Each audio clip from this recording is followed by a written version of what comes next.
Hello and welcome to another episode of the Construction Corner podcast. I'm Dylan. I'm your host, joined this week by my blue collar badass, Matt. How's it going, man? Hell yeah, Dylan. I'm glad to be back. We keep going on these stints where we don't record together for it seems like a very long time, but it's always fun to be back and actually talking to somebody else and not just my microphone. Yeah, between riding in your truck and me doing it wherever I, get a spare minute in a hotel room to record, I get, like I was saying, I think on one of the episodes, like it's the glory of being A-list now is you're away from home more often than you used to be. Yeah, for sure. That the truck episodes are always interesting. The audio kind of sucks, but kind of like you on a plane, I've got a lot of time behind the wheel of my new pickup, so I might as well use it. Yeah, no, dude, I have so much, like I'm running out of podcasts, books to listen to. And, I'm like, all right, well, I guess we're going to listen to the wind or, go to the old radio today. Oh boy. I haven't had to go that far deep down the hole yet. It's like going across the country when I've done a few of those trips, like, back in the day before, cell phones or any of that, when you had a atlas and your dad yelling at you on where we need to turn, and you're just on like I-80 for the next 1,000 miles. It's like, just keep going straight, looking out for a rest stop. But the only thing that you get is old like country western, or you can always rely on a gospel or a preacher station to come up in the middle of nowhere on the radio. That's about the only two things you're guaranteed is an old country western or some sermon. They'll find you. Yep, either that or you had the briefcase full of cassette tapes and you prayed to God that they wouldn't pull all the tape out and start despooling themselves in the middle of your trip. You're probably too young for those memories, but no. Well, so real quick one on that. So we were driving. God, it had to be a rental car from Denver up to. We did some fishing in Idaho, but it was like a family reunion trip, and this been probably late '90s. But Shania Twain had just come out with like her big, hit album or whatever, right? yeah. So it's Man Feels Like a Woman, all that kind of, it's Shania Twain. Everybody knows the songs. You know it. But in that we were driving and my sister loved that thing, and my dad, I don't know, somewhere around Montana was about to just huck that thing out the window. It was a cassette. Just play it over and over again until it stops and then flip the tape. A and B side. That's right, buddy. So yeah, I am of that generation. Good deal. But I get better internet in the mountains than I do in places that are supposed to have great internet. So as I was saying, guys, hopefully this didn't crack up too much, but basically, as I was saying, a lot of the travel that I've been doing lately is for conferences, is to go and see people, because we do that again. And here in 2022 was the first Autodesk University that has occurred in 3 years. So 2019 was the last time that AU was in person. And frankly, I didn't really participate in the last two. It's virtual. I really want to see people, shake some hands, meet people, and do all that kind of good stuff of what being in person is for people. So the first thing that I really wanted to bring up and talk about today is like showing up matters. And I think it's something that we totally undervalue in going and see people, shaking hands, and doing all that. Like a lot of good things happen when you can meet people, feedback instantly. And that's a lot of things that we just don't get in other forms of communication. So I guess, what do you have on that? Well, especially given what I do, and the way I sell, it's not impossible to close a deal via Zoom. I've done it, by necessity, but it's certainly more difficult, and it's definitely not as fun. Um, you lose so much of the human element of communication when you're on Zoom or on the phone, or or something similar, versus when you're in person and face to face. And being able to read body language and really read the room, for lack of better terms, is so powerful and so important to most anything we do in our neck of the woods. Yeah. Yeah. I mean, getting out, seeing people, that whole deal is, I just had such better conversations in the last 2 weeks and seeing people at AU, right? Or that 3 days at AU. I had such better conversations, such better interactions with everybody than, the last 2 years. Like, it's good. We've built our relationship a lot over Zoom, but in the, times that we've spent together, that connection just deepens, being able to see people, shake hands, catch up. Granted, I still spend a lot of time on the phone with a lot of people, but there's something to say for being in person. Yeah, for sure. And there's, the Zoom thing, it's got a place in business, right? It saves a lot of time. It can really boost efficiency. I did my rant a few weeks ago about having to travel, 2 hours to go to a planning commission meeting. That sort of stuff, I think, the Zoom aspects or options are perfect for. We were kind of rapping before we got on here today, and I was telling you a story. I was basically at a sales call with a current client, and a potential prospect happened to walk into the room, and now we start talking, and we've got, another potential project coming out of this, and that sort of stuff, that organic, creation of a relationship on the random, and it's random, right? It doesn't happen every time or most any time, but that never could have happened on Zoom. Like, the guy wouldn't have walked in the room and cuddled up next to my client on his desk chair to peek into the camera to see what we were talking about. It just wouldn't happen. And I think that speaks a ton to just the power of being in person and having the body language, having the actual, physical connection, not, like the physical mental connection. Yeah. And kind of the next piece that I noticed anyway, and something I've been guilty of in the past, is kind of undervaluing the floor and overvaluing the bar, right? In that, people say that a lot of connections can be made at the bar. And I believe that is true. Like, I've made friends and all that kind of stuff. But the question too is, like, how long are those things going to last after the fact? You can have a good night, you can go out, you can have fun, all that kind of stuff. But I've never really known those relationships to last for a long time. And I think people don't spend enough time in especially in like conferences where you're trying to sell stuff or really make deals happen, or at least get your foot in the door to then have further conversations. And there's a difference in meeting people for the first time on the convention center floor or the bar versus like taking clients out to dinner and a good time, and like you're trying to deepen the relationship. Those are two very different things. I don't want to confuse the two of like taking a client out that you already have a relationship and you're like trying to do more business with. Like, that's a very different deal than like trying to meet people and, pick up clients at the bar. Definitely. I mean, it's like picking up women too, right? Same thing. The quality of woman you typically pick up at the bar.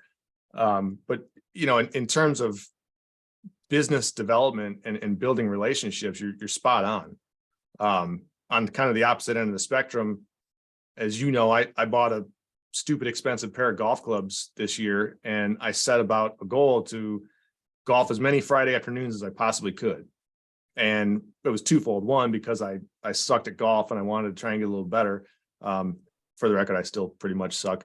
But the bigger goal in that was, this gives me one-on-one or 1-on-3 time, depending on how we structured it, with whomever I want, whether that was a prospect or an existing client. I took a lot of our trade partners and specialty contractors out, and you shut the damn phones off and you just talk. And yes, golf takes forever, right? It's 2 hours for 9, it's 4 hours for 18 if you're moving at pace, but you get 2 hours or 4 hours of undivided attention between you and whomever you're with. And in my mind, there's not a better way to build and foster an existing relationship. It's a tough thing to do with brand new people you've never met, but even that, we did that a few times this year also, and I've got some leads out of it. I've got some people that I would be very willing and interested to hire onto my team from golfing for the first time with them. And it's a great way to interview. It's a great way to get to know people. So, whether you're at the golf course or on the exhibit hall floor, or, taking a hike with people, I think just focusing on true communication and actually fostering a relationship when you're at least moderately sober is really powerful to do. And it just helps us do what we do. And I'm sure you've probably had similar experiences, Dillon. Yeah, I mean, being at this, being at Autodesk and being on the convention, like, frankly, man, I talked for 3 days straight. Like being there, being in the convention, talking to people, which was awesome. Like, it was probably one of the best conferences I've ever been to, talked to a ton of people. And those conversations, like, by the end of the day, man, I frankly was just beat.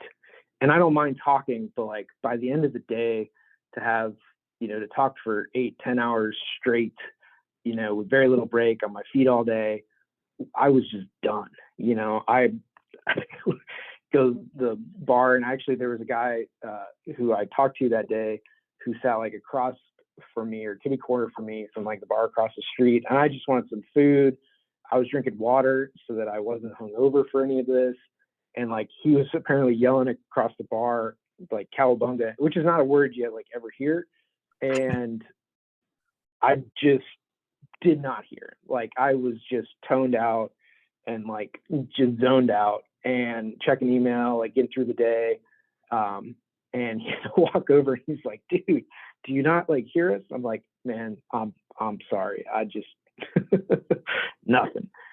So like, that's just how beat I was after talking to people all day. So I think too, it's going into like a lot of these things, knowing what you're getting. And to me, at the end of the night, having like just to sit at the hotel room, eating some food, like, and just chilling out for a couple hours before I went and did it all over again was just way better than, trying to be up until 2 a.m. and hungover and dragging like the next day to like the next person you're going to talk to who is meeting you for the first time and you're, not your best.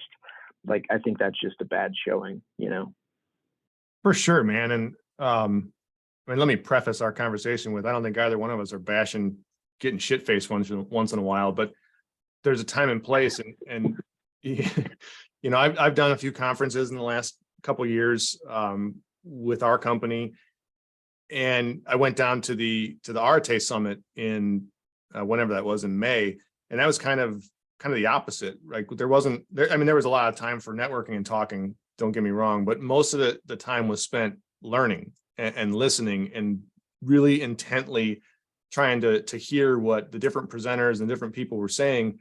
And it was kind of the same feeling, right? Like, you would start at whatever time, 8 or 9 in the morning, and we would go till 9 or 10 at night.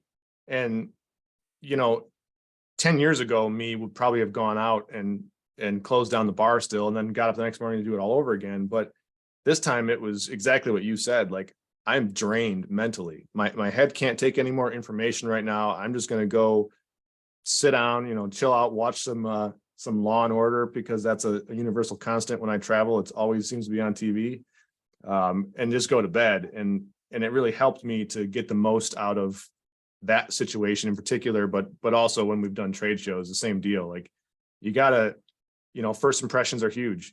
And if you're dragging ass mentally and physically, you're going to look like it. And people pick up on that stuff pretty quickly. Yeah, it just becomes not worth it, And again, there's a time and place for, grabbing some drinks, going crazy, but hopefully the person first before you do that, and don't ruin the relationship either. So that was just one thing I noticed in having going to conferences and just talking to people. There's a lot of talk of that, of going out, of showing people a good time, and then trying to meet people and all this stuff. And I just got to thinking about, like, because this is like those nuanced conversations that I think a lot of people don't often have about, like, are people really going to make business decisions at 9-10 o'clock at night at the bar having drinks for their company, when they've just sat through an entire day of all this stuff? Or are they just ready to unwind, decompress a little bit? This is the trip that their company sends them on, so they're like, all the drinks are on the house anyway, and like, they're there to let loose a little bit from the pent up pressure that they feel on the job all the time, right? And I think we don't often think of that, like, what are people actually going through, and what do they want out of a conference?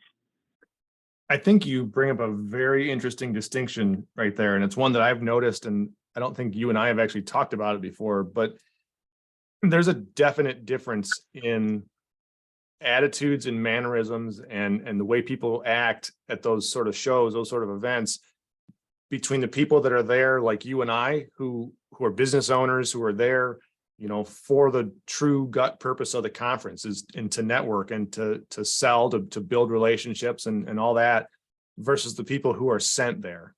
I went to a Parks and Rec conference last March in Traverse City, and we were there. I was there to sell Schaefer Construction, to meet new people, and to discuss our options and our portfolio of recreational products or recreational product types rather.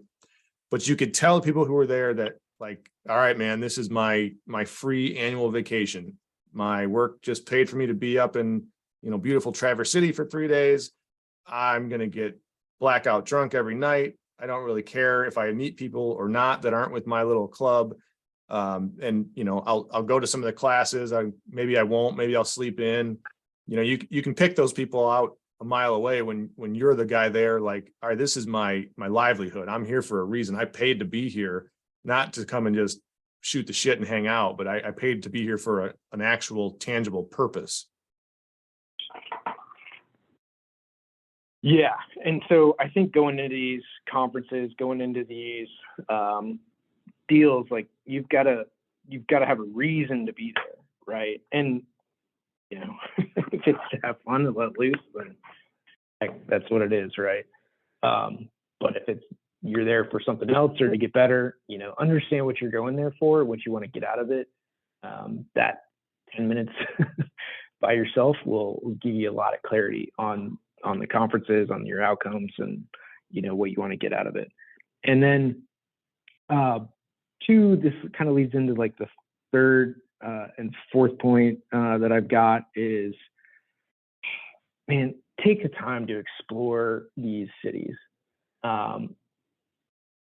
You're going to Traverse. I went to New Orleans for Autodesk, and I got up at a decent hour. Again, I was not hungover for any of this. So I went and walked the city, and man, like, the French Quarter is beautiful, and they take care of it, man. Like, they're out there pressure washing in the mornings. They're scraping off the sidewalks. They're, like, there was no trash anywhere. Like, it was pretty cool, to see this level of care for the city, to see the old French Quarter. And, I bet that more than half of the people that went there, they might have seen the French Quarter at night. They for sure didn't see it during the day. And like, take these opportunities to go and like explore, to go walk the cities, to take these times to, as you're out and about and traveling, to go and see things, man, to slow down a little bit, to take that time and, take the 30 minutes to go for a walk. It just opens your eyes to, there's more to life than that convention center hall or that classroom or that client's office or whatever else. there's more outside of that. Absolutely, man. And that's one of the things I've learned to do now in the last couple of years. I used to travel, as you know, I used to travel a ton in a previous life, and I was never getting in the bars at night, but I was also very much so the guy that, I'm very introverted by nature. I don't trust a whole lot of people. I'm a wee bit paranoid being in new situations. So I would get my work done. I would get room service and go crash in my room and get up the next morning and leave. And I would never, or not never, but I would very rarely take the time to do what you just said, to actually get out and, take a look at where the hell I'm at and see, just viewing the architecture and the different infrastructure of a different city it's valuable, and it's got a kind of a calming sense to it too. But I would never, ever do that. So now I do make a point whenever I travel, which for me now is not very often, and I'm fine with that. But I do try and get out and at least get a little bit of the flavor of wherever the hell it is I'm at.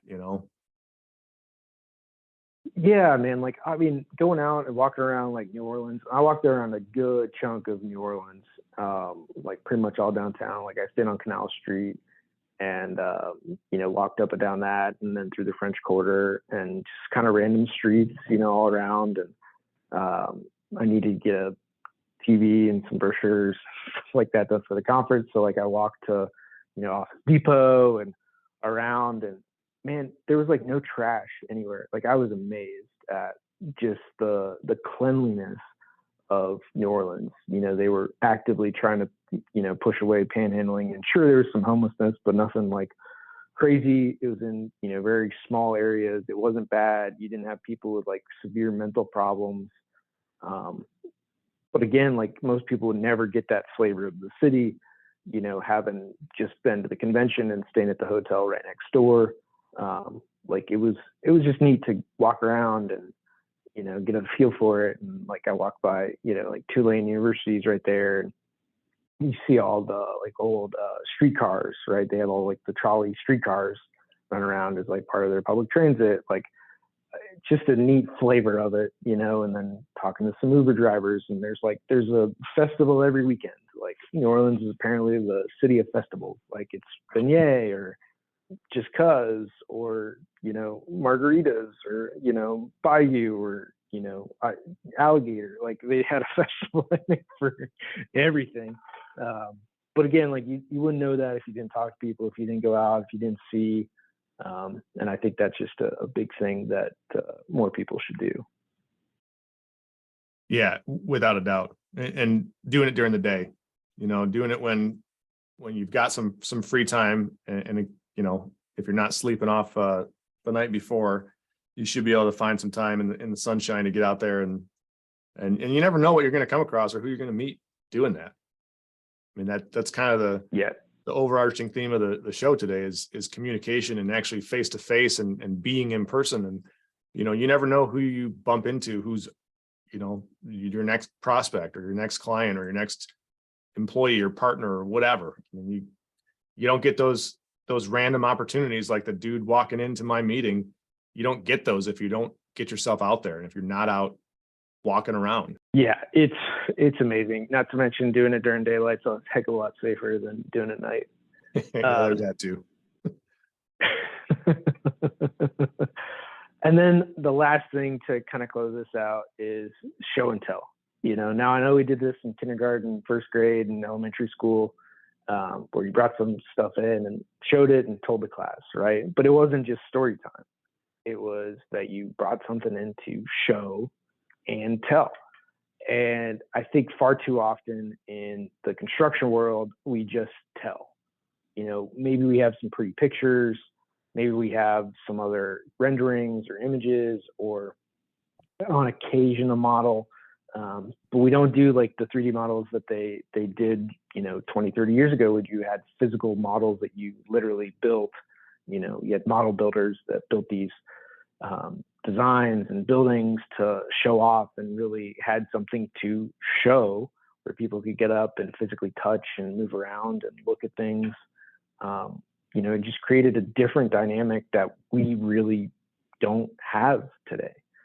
there's a different level of emotion with a physical model than any of this digital stuff. As much as I love digital and the ways that we can communicate and the ease and speed, there is a very different emotion to having something physical. And you're seeing people react very differently to, again, being in person than to the Zoom meetings that we have where people are not paying attention and they're just over it. So I think doing things that are physical that people can touch and feel. Like I printed 25 brochures, which I know doesn't sound like much, but I gave them all away. Like people wanted them, right? They wanted something physical, something tangible. I handed out more cards than anyone else. Like, yeah, sure, there were some people without cards, but more and more people had them. And again, it's not something that most people do these days. So like having a business card, was a thing. And so again, having something to show and tell about, right? For me, it was demoing software to, again, show people, walk them through it, talk to them about it. Is very different than just showing them or just telling them. So that combination is awfully powerful for any presentation that you're giving. Again, whether you're on the architecture side or the construction side. For sure, man. I mean, I remember not many because I'm not that much older than you, but I do remember a few sales presentations back in the day where, we had the physical 3D models, the foam cutouts of buildings. And, looking back on it now, it seemed a little ridiculous at the time, but looking at it now, like, man, that was a cool way to explain to people what we were going to build for them, right? You could actually, use your pencil and kind of point to different areas and show them where their office was going to be in the building or where the shop manager was going to sit and that sort of stuff. And, it's almost like getting back to a primal state of humanity. And maybe the last, 2.5 years will turn out to be a good thing for that reason. Like, I think, we gained a lot of trust in technology or a lot of efficiency and use on, Zoom and Teams and everything. But I think people are just kind of done with it. And, it's good to see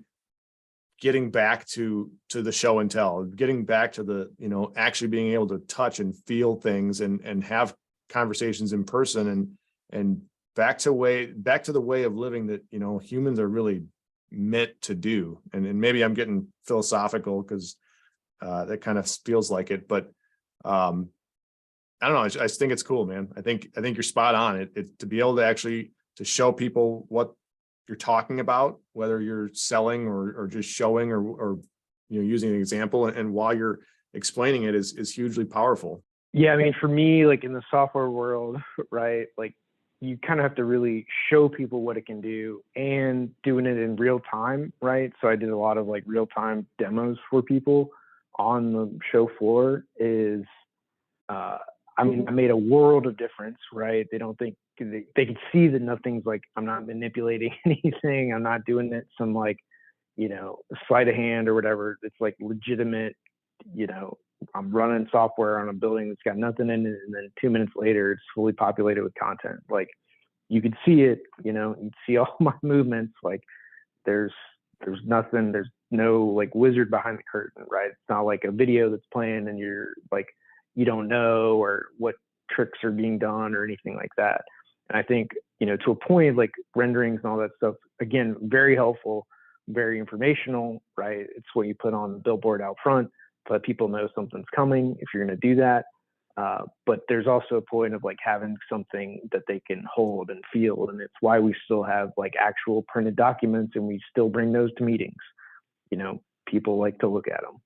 Yeah. And I would bet in your scenario at the trade show, I would bet just the act of you physically manipulating your software and showing, whomever what it is it does and what you can do with it, I would almost guarantee that attracted more people to come over and crowds start forming that way, because specifically in the trade show setting, every other booth has a video screen playing, something on loop of whatever it is they're selling. And that's fine and good, but it starts to kind of just blend into the ether after a while, especially in a big trade show like where you were at, where there's, hundreds, if not thousands of vendors there.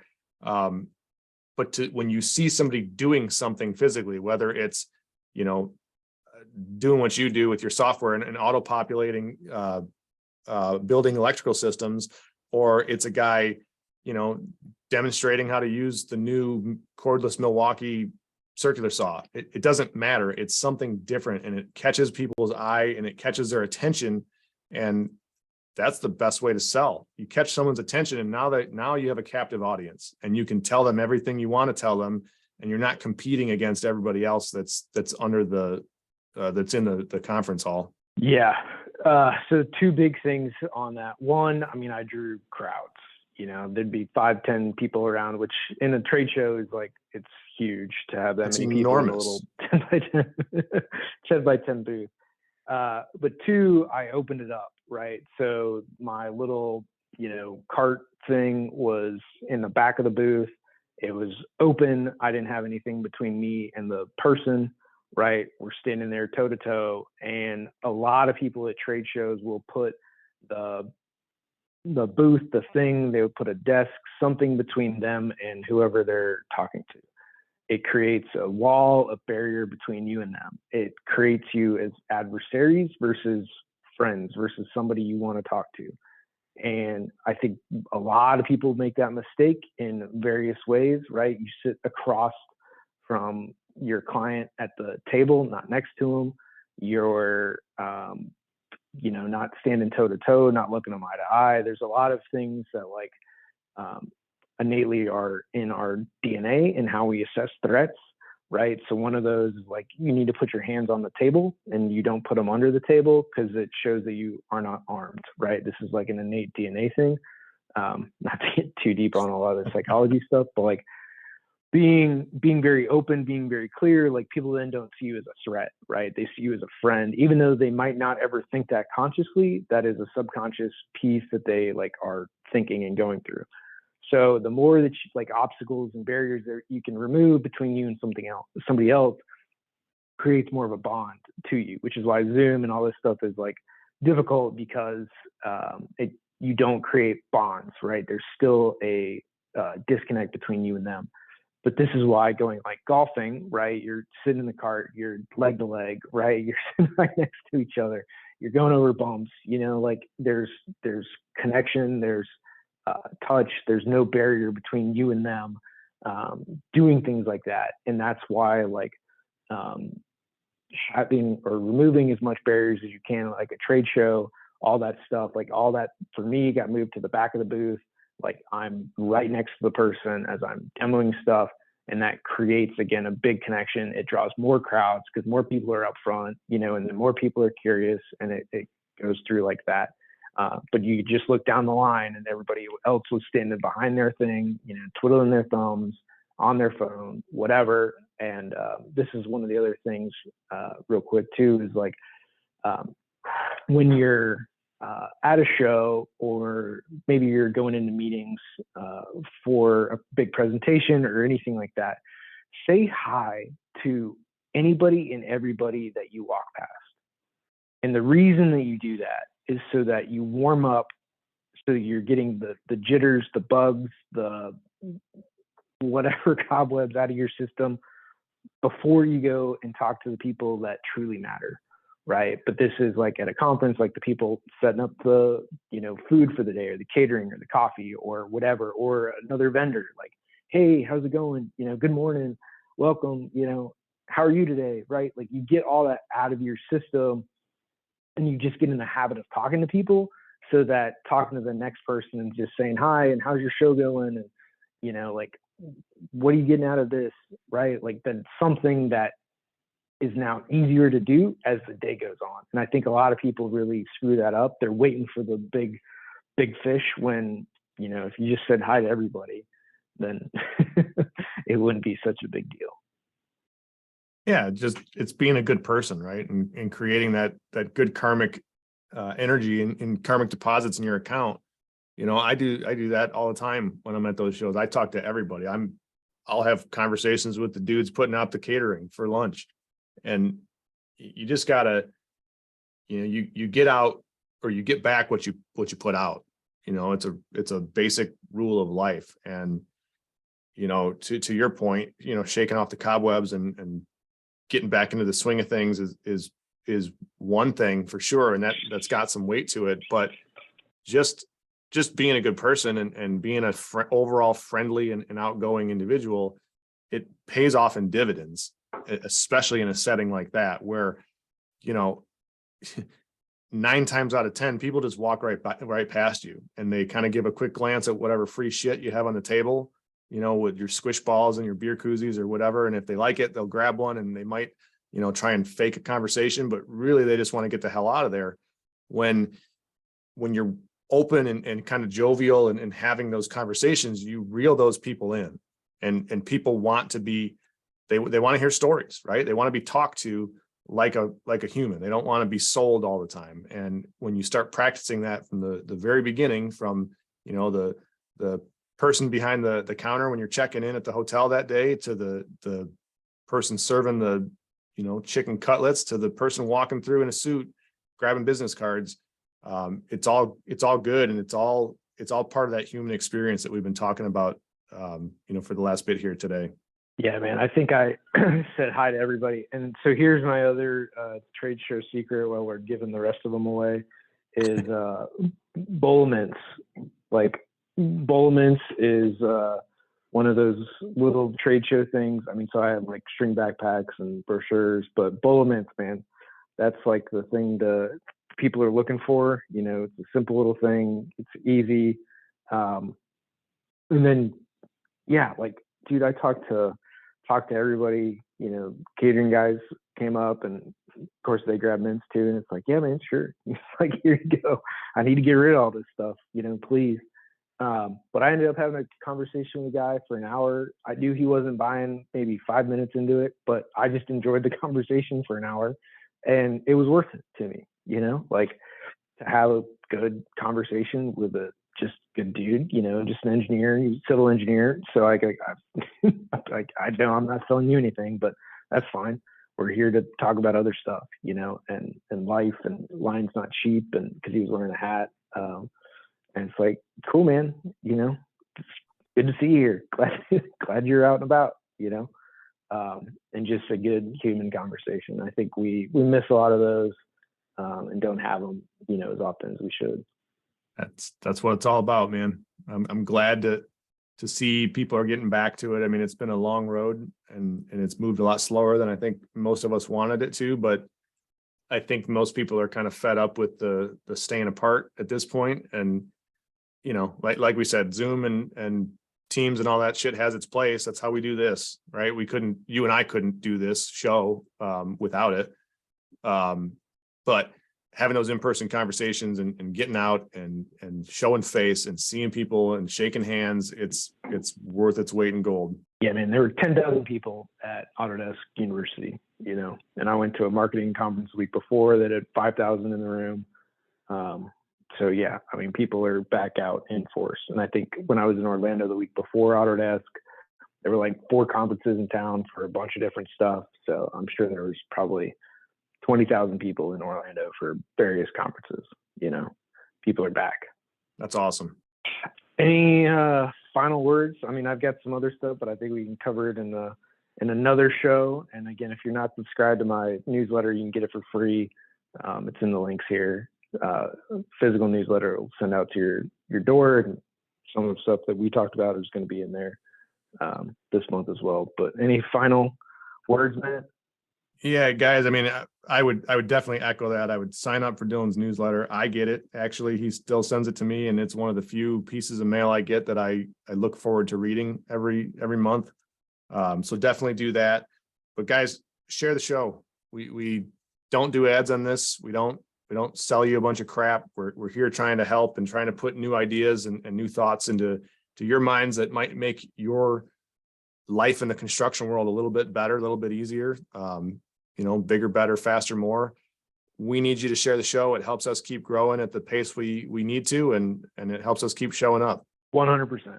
So guys, you know, share this, just screenshot it, tag us, and whatever, you know, LinkedIn, Instagram, Facebook works for us.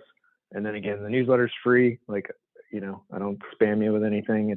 You just get a letter mailed to your house, you know, or wherever you want, to your office every month. So there's that.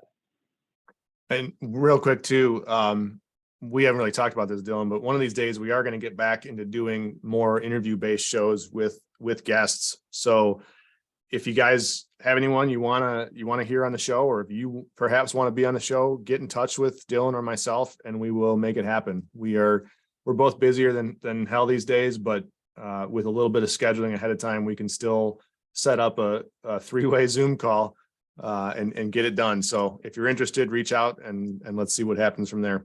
Absolutely, guys. We just want to bring you more, industry professionals, people that are doing cool things and having just cool conversations. So that's what we aim to do here. And if there's any other topics you guys want to hear, anything you want us to cover on the show, whether it's Matt, myself, us together, whatever that ends up being, again, our contact info is all below here in the show notes. So just reach out. So with that, guys, that is going to be this episode of the Construction Corner podcast. Until next time.